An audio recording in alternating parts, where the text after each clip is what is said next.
In the previous video, we ended at this point where we determined the median, the Q1 and the Q3 for both the boys and the girls separately. Okay, so again, the mode is the value that repeats the most number of times. Okay, median for the boys. Okay, median was the eighth value, eighth. Since this is 8, okay, notice that we got whole numbers for all three quartiles. Okay, so we are going to take the mean, okay, for the 8th and the ninth, for the 4th and the 5th, and for the 12th and 13th value for median, Q1 and Q3 respectively. Okay, so we did that, we got these values. For the girls though, we did not get any whole numbers, therefore we will be simply rounding them up. Okay, so for it will be, for the girls it is going to be the 6th value, the 12th value, and the 18th value for Q1, Q2, and for Q1 median and Q3.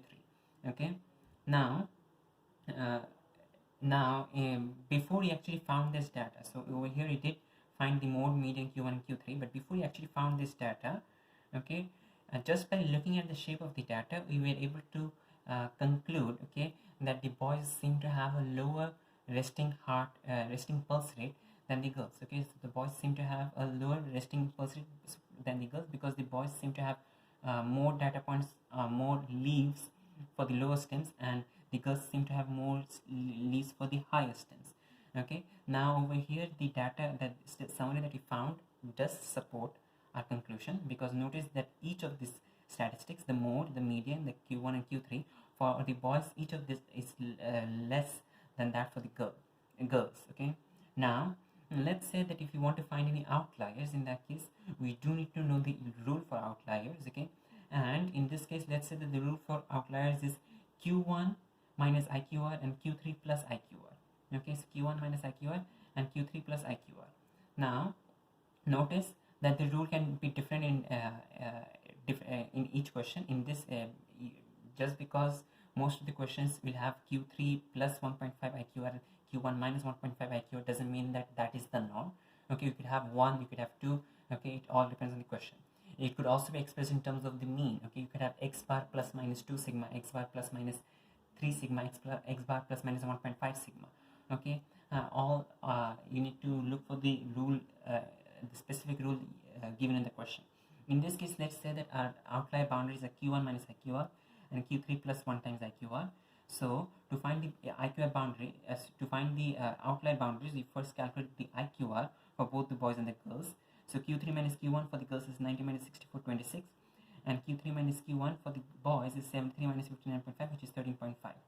Okay, now the lower boundary for the girls is Q1 minus Q1 minus 1 times IQR, so 64 minus 26, that is 38, and Q3 plus IQR is 90 plus 26 is 116. Okay, now for the boys it is 59.5 minus 13.5, 46, that is the lower boundary, and 73 plus 13.5, that is 86.5, the higher boundary, and the higher boundary for the outliers. Now do we have any outliers though? Notice for the girls, okay, we'll be doing the girls and the boys separately. For the girls, 38 beats per minute is the lowest boundary for the outliers. For the girls, the lowest value is 40, so 40 is 40. Okay, so since the lowest value is 40 and the boundary is 38, okay, we do not have any outliers on the lower end. Okay, do we have any outliers in the higher end? Okay, on the upper end, okay, the highest value is 98, which is less than the boundary 116. Therefore, you do not have any outliers on the higher upper end too. So in other words, for the girls, overall there are no outliers. Let's talk about the boys. For the boys, the lower boundary is 46, the lowest value is 46. So this particular person, he has a resting pulse rate of 46 beats per minute, which is just on the boundary. Okay, so since it is on the boundary, it will not be considered an outlier, it is considered acceptable. Okay, so there are no outliers in the lower end. Let's say that if the person had a resting pulse rate of 45 or 44 beats per minute, in that case it would be an outlier. Here it is not an outlier, 46 is exactly at the boundary. Now for the upper boundary for outliers, you have 86.5 as the boundary. The highest value is 91 beats per minute, which is definitely beyond this boundary. Therefore 91, the person who has got 91 bits per minute is definitely an outlier. Okay, so 91 bits per minute is definitely an outlier, and that would be in that case overall For the girls, you do not have an outlier, but for the boys, you do have an outlier, which is at 91 bits per minute. Okay, now does that mean that this is an anomaly? Okay, just because 91 is an outlier does not mean that it is an anomaly. There could be some reason that the boy might have 91 bits per minute. Maybe the person might have some other conditions, let's say obesity, or maybe uh, weaker heart muscles, or maybe some heart conditions that prevent that that have allowed his heart rate to be higher uh, than the usual value for the boys in his age group. Okay, so just because 91 is an outlier doesn't mean that it is an outlier. That doesn't mean that it doesn't mean that it is an anomaly.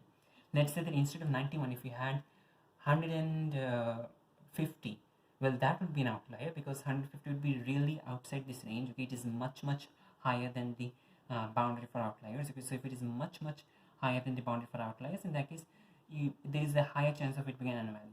Here it is not actually an anomaly. Okay, there could be a very sensible reason why this outlier exists. Now with that done, we are done with the question. And just to summarize, okay, when you draw a stem and leaf diagram, first do arrange the data in ascending order, because the leaves need to be always in ascending order. Okay, ascending order from the stem outwards. So over here, from it is in the right direction. This on the left side, it is in the left direction. Okay, start from the smallest value and move on outwards to the larger value. Start from the smallest value and move on larger to the move on outwards towards the larger values.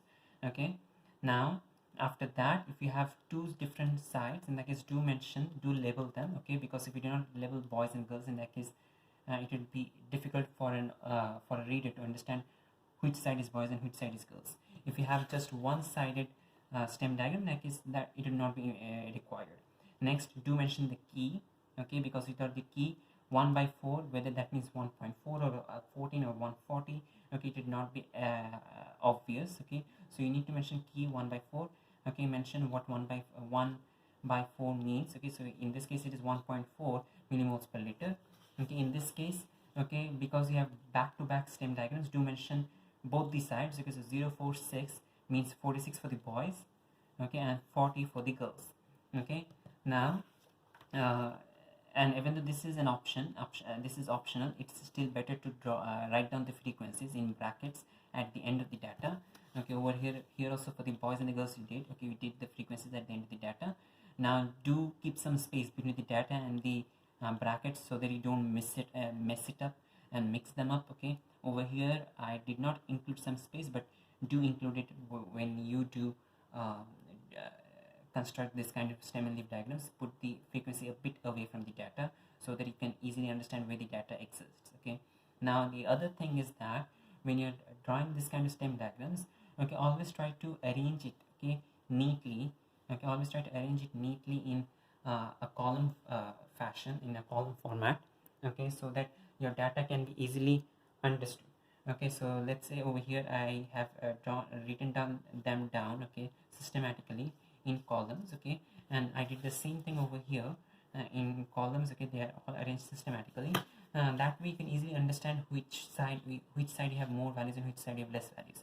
Let's say that if you do not do this and just randomly write down the values, okay, without paying attention to how they're arranged, okay, in that case it might sometimes give you false impressions. Let's say that in this case it might look like as if this particular stem has got more data values.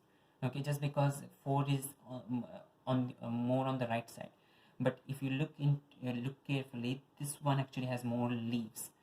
Okay, this particular stem has got more leaves, so therefore this stem has more data values. But just because we did not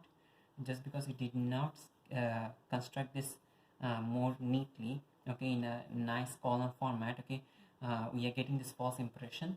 Okay, and definitely this is something to be avoided. Okay, try to sketch and write them down neatly in column format. Okay, values stacked underneath each other.